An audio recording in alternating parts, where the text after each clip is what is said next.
Welcome to the Springs in the Desert podcast. We're those friends that you can take with you wherever you are on the path of infertility. Hey there, welcome back to the Springs in the Desert podcast. I'm Jillian, your host, and I am here today with two of our favorite guests of all time, our founding mamas, Kimberly and Ann. It's so good to see you. How are you, Kimberly? I'm great. I'm so excited to get to be on the podcast again. I miss you guys so much. Yes, it's so good to hear your voice. How are you, Ann? I am doing great. So happy to be reunited with my co-founding mama. Yes, it's always such a pleasure. I think we did an episode, honestly, it was probably about a year ago with the two of you. And so it was definitely time to get you back on the podcast. Listeners, today we are going to talk about the founding of Springs in the Desert and what God has done with the yeses of Kimberly and Ann. And so I think to start this, before Springs even started, right, it was because you two had a common experience. And I would just like to start there. You can share as little or as much as you would like to share. And I'll start with you. Would you share a little bit about your experience of infertility and prior to meeting one another and founding Springs? Yeah, sure. So my experience is that my husband, Keith, and I got married a little bit later in life, a little bit later than we expected, but it's all God's perfect timing. So I was living in Philadelphia, he was in Pittsburgh, and we had our little long distance relationship. And then we got married and we were just ready to start a family right away because he comes from a very large family and I come from a small family. And because we got married a little bit older, we thought that it might be a little bit harder, it might take a little bit more time, but we just fully expected that we were going to have a family because we were doing all the things that you're supposed to do. We were doing everything right. And so just month after month, it wasn't happening. And I guess we felt maybe a little bit more pressure because we were older. And so we felt like that clock was ticking a little bit more loudly in our marriage. And so I think early on, I started to feel anxious about it, maybe earlier than other newlyweds might. But an interesting thing, and I've shared this on the podcast before, is that I would never use the word infertility. I would not have said we're struggling with infertility, or I wouldn't have sought out like an infertility support group. After a while, I would Google the word infertility, but still it was like very distant, right? It was like this thing that was out there that I was curious. I wanted to see what was happening with other people, but I still wouldn't attach it to myself. So it was almost like a weird denial that I was living in, even though it was pretty clear that it wasn't going to happen easily for us. And as time went on, started to think, wow, I think maybe this isn't going to happen at all. Thanks for sharing that, Ann. We will get into more of all the life that God really did bring out of your marriage. But Kimberly, would you share a little bit about your experience of infertility prior to meeting Ann? Sure. So, actually, I already did know Ann because we had gone to grad school together, and I thought we were going to go there, but we actually met in the ladies' room. I'm so glad that you went there because I think that's really a great story. But I was not even Catholic, and I had somehow somebody that I was going to a Catholic church and investigating, learning about Catholicism. And somebody had convinced me to go to this conference up in Pennsylvania about theology of the body.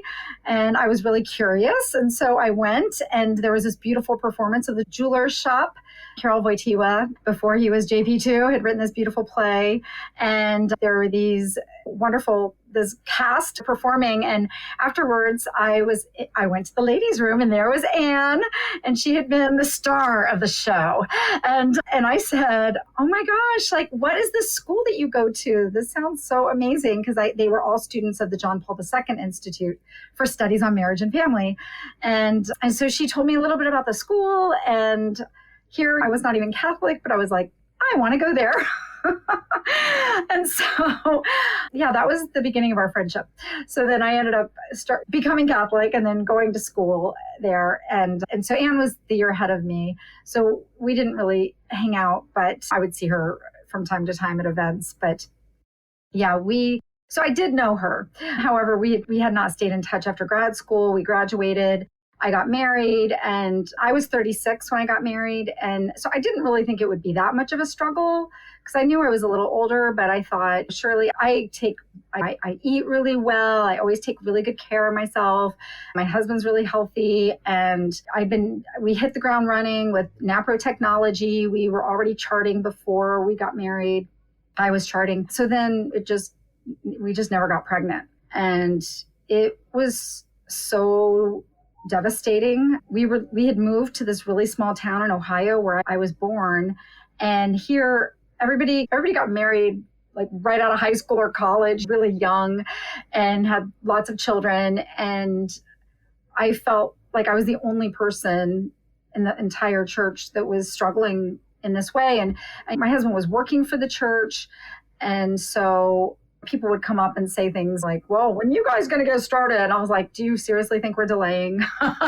Do you think that we are trying to postpone pregnancy because we're a little bit older here?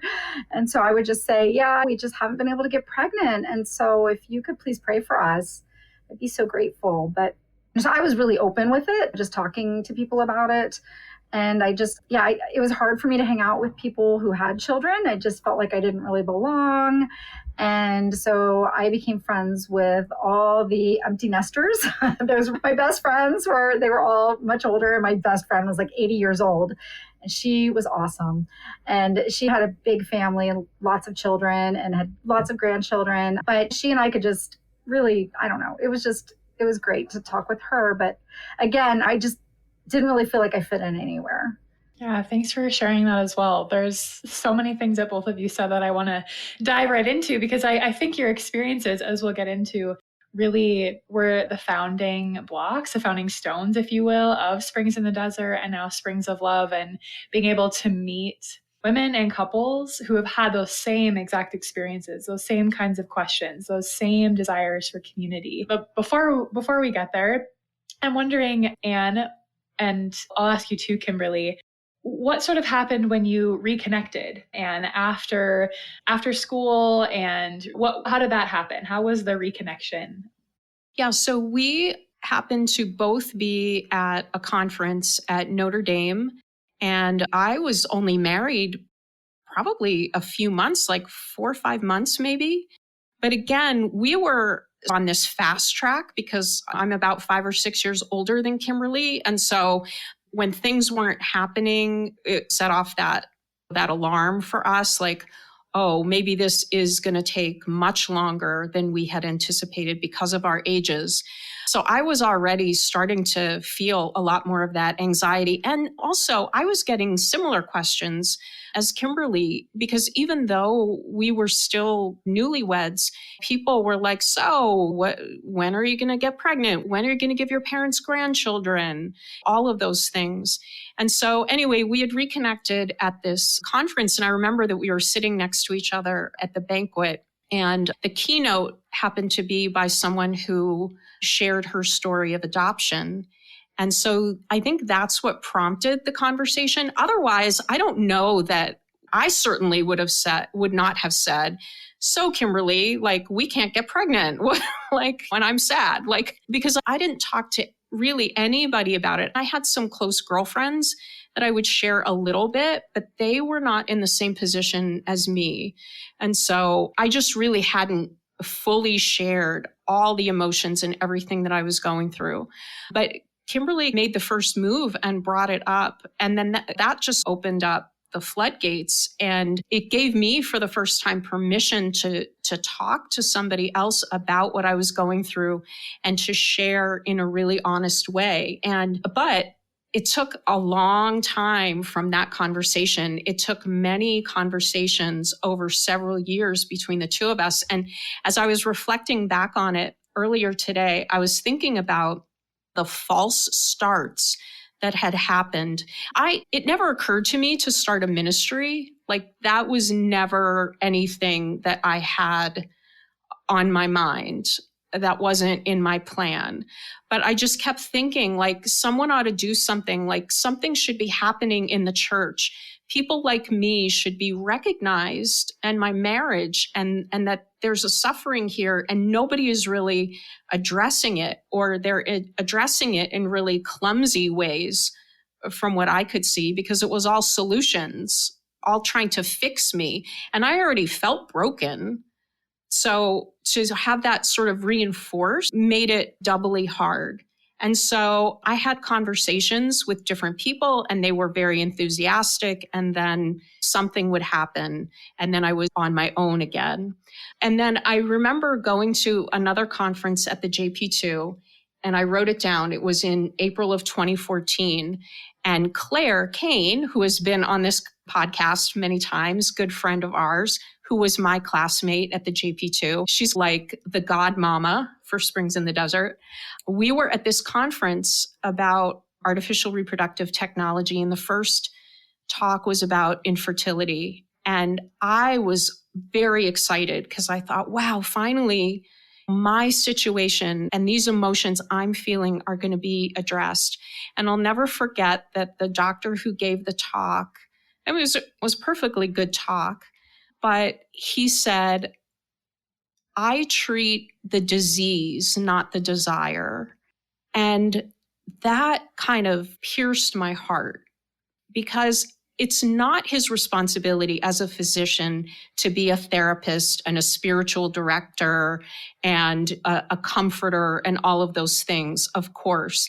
But it just struck me, and you can see that it has stayed with me for all of these years, that somebody better start attending to this desire, because it is such a pastoral need, this desire and all of these emotions that I'm sure we'll talk about that come with it when it's not happening, need to be addressed in a compassionate, sensitive, pastoral way, not just to treat people as if they're problems that need to be fixed.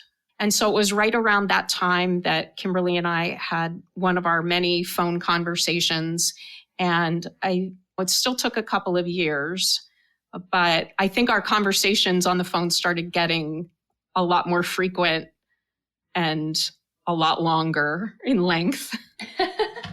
Kimberly, do you have anything to add to that kind of rekindling of the friendship and finding community in each other?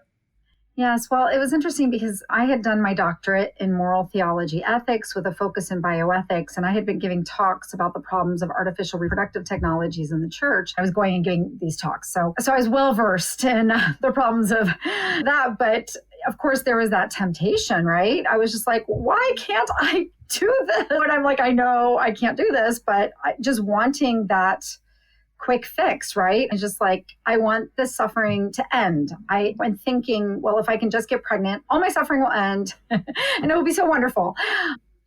So it was hard. I started teaching for an organization. It's called FACTS, F-A-C-T-S, and they were going into medical schools to teach the med school students about fertility awareness methods. I started volunteering and going and speaking in medical schools about fertility awareness and all the different methods of charting. And so I remember one time I had gone up to the Cleveland Clinic, and anyway, I was giving a talk and I walked out and Claire and Ann both called me. We had like our three-way call talking, and I was just like, why am I doing this? Like, I want to be talking about infertility right now. Like, this is so painful for me to be talking about how to chart and how to recognize the signs of fertility and when the fertile time is. And here I can't get pregnant. So I remember just saying, we need to start something. We need to be talking about infertility because this is just too hard for me. So I just know we would have these little talks from time to time and just we'd be stirring this up. Like, why is there nothing out there like this? And I just thought, well, this is what I want to be doing. Yeah. So, okay. You both had these desires, this hope, like this is a cross that you're both carrying, and the need is clear for someone to be talking about it. And what were some of the founding steps then of Springs in the Desert, Kimberly? What were the original hopes or what was you said, we want to do something. How did it begin? Like, what was the something? How did it begin? Okay, well, it was definitely not like a planned out thing at all. It was, in the meantime, I had actually just gotten a foster baby boy. So I was fostering, which that's its own like challenge, extreme challenge, right? You're like, okay, how long is this child going to be with us? And is he going to be leaving? And how am I going to deal with that grief on top of the grief of infertility? And so that was going on. Then we suddenly got twin girls. And so then, it was a very busy time. But during all of this, one of my friends from grad school she was the editor of a beautiful online journal called Humanum, and they wrote about such deep, riveting issues. And she asked me to write an article about infertility. And I thought, okay, I have triplet babies right now. I can't write this article on my own. And so I was like, Ann, you have to help me write this, which really meant, Ann, you need to write this article. I helped a little, but you helped a lot. It was a real joint effort. It really was. But it was amazing. It took us a really long time to write this article because we were just delving into the depths of the suffering and the grief and the issues and trying to articulate something that we'd never heard articulated before. So we were trying to figure out, how do we discuss this? How do we talk about this? How do we say what our needs are? And at the end of it, what we really talked about was the need for accompaniment, that we just needed accompaniment. And so when we had finished the article, I was like, hey, you know what? We should have a website just to have people find us, because and I said, what are we going to put on the website? And she was like, we'll figure it out. And so that sounds about right. I had thought a great title for the paper would be Springs in the Desert. And so I was like, let me just check it out and see if the URL is available. Okay, it is. Let's just buy the URL and we'll just put like our names up there and our contact us. But then it was amazing because people started contacting us. It was very surprising. Wow. What I'm hearing is that when God places something on your heart, it really doesn't have to all be planned out, right? He's gonna lead you to the next step. And I think that's really comforting, though, because I think from so many in our community who either maybe have something local that they're doing, or maybe it's even just a small group that they're trying to start. You don't have to have all of your I's dotted and T's crossed. You just have to take that first step forward and say yes. So, Ann, what were some of your hopes? You have this website started. Now what? What did you hope then? Or what was the next step after you have the website up? Well, I guess the hope was personal first, because Kimberly and I were having these conversations with each other, which I have said we became this sort of support group of two. So I guess I was hoping by the little bit that we were writing, so we would write little blog posts and just put some things up maybe on social media. And I guess initially it was like self-encouragement, right? Like it was in some way making us feel a little bit better because we were getting our thoughts out there. And I think once the first like one or two women wrote to us and said, wow, this blog post really resonated with me, or you're really expressing things that I felt, I thought I was the only one. Then I started to like really believe that Kimberly and I were not the only ones. Because for so long, I thought, gosh, I'm a terrible person because I see a pregnancy announcement and I get really jealous, or I get angry, or I get sad, or I shut down. And there are a lot of different events that I missed because I just thought, I'm too sad. I don't even want to go there. And then I would feel all this guilt that, wow, I'm a really terrible person for that. Then I started talking to Kimberly and she's expressing a lot of the same emotions. People started coming to the website and making comments on blog posts and just letting us know that they were resonating with what we were saying. And then, I really didn't know where it was going to go from there, but I just thought, we are doing something here. Like we're creating some kind of space. I had no idea what it would become, but it felt good to know that we were creating a space that was so different from the spaces, at least that I had been in, where you go on a Facebook group and everybody's asking about treatments and diets, and that's helpful information, but there gets to a point where that's not sufficient anymore. And so, I guess I just started to feel like, wow, maybe God knocked our heads together finally after all those years of talking to each other for a greater purpose. Thanks. That's really beautiful. And I know I have benefited from that yes and those hopes. So I'm really grateful for sharing your stories. What I would like to know now is, right, you started with this, your own story, your own desires, a website, a few blog posts. Kimberly, what is one of the biggest surprises for you that God has done with your yes to serving in this gap? Well, the whole thing has been a surprise that it has continued to grow. And this is 10 years since we first started talking about this. And to think that, yeah, the beauty of how God has used our suffering to help those who have been suffering is always just the biggest honor and gift, right? To just get to be a part of that. So just being able to meet people all over the country who say, oh my gosh, after listening to your podcast, I feel like I'm not alone anymore. I feel like, okay, these ideas and thoughts I had going on in my head were actually very, like, they're common. They're not, and actually me being so upset about other pregnancy announcements and things like that are actually part of my grief journey. And when I'm learning how to forgive myself for that, and just, I feel like that community, just the fact that this community has continued to grow and the reach of the organization has just been really humbling, right? Because it's just totally the work of the Holy Spirit. Amen to that. How about you, Anne? What's your biggest surprise? Yeah, I think one of the biggest surprises that I have experienced is the healing that has happened in my own life and in my marriage as a result of founding Springs and being a part of it. And the fact that Kimberly and I started all of this, just our own experiences. Okay, we get married, we both get married a little bit older, and we can't get pregnant. And that was a good starting point, but our eyes were opened to so many other experiences and levels and layers to this experience.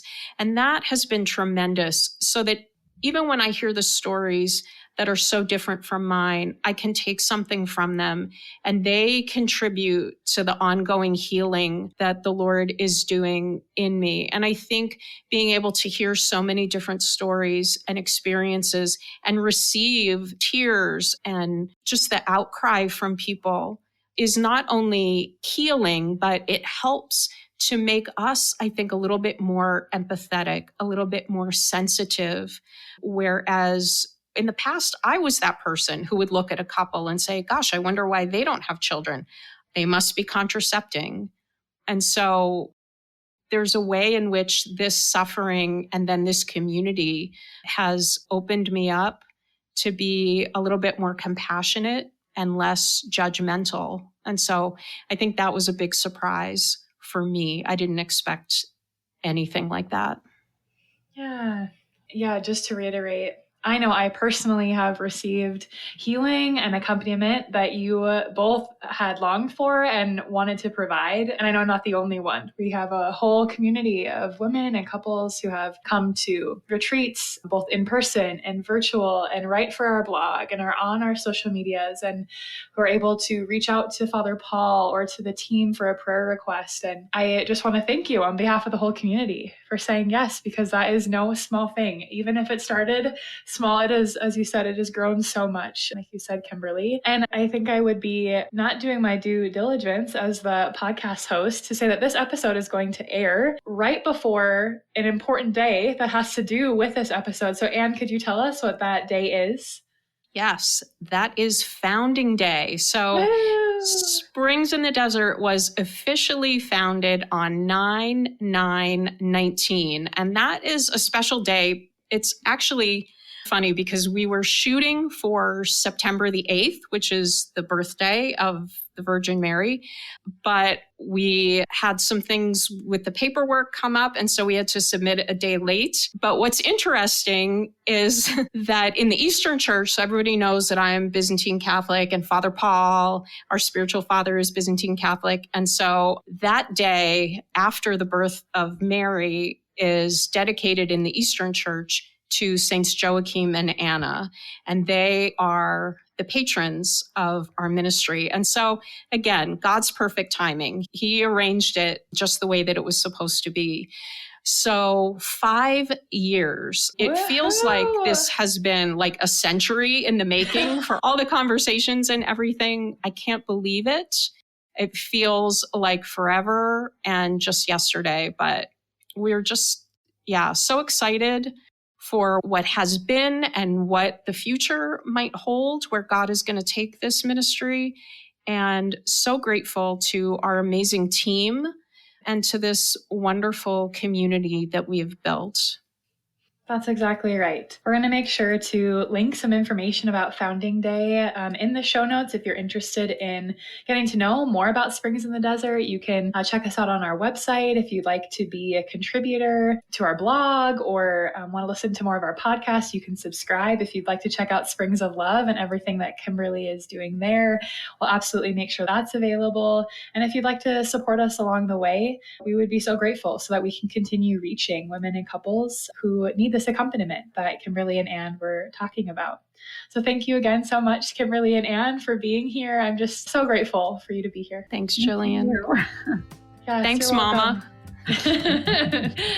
Listeners, it is just such an honor to walk with you wherever you are on the path of infertility or loss, and we'll see you on the podcast next time. Thank you so much for joining us for this Springs in the Desert podcast episode. We would be so grateful if you took a minute to rate and review us so that we can reach more listeners.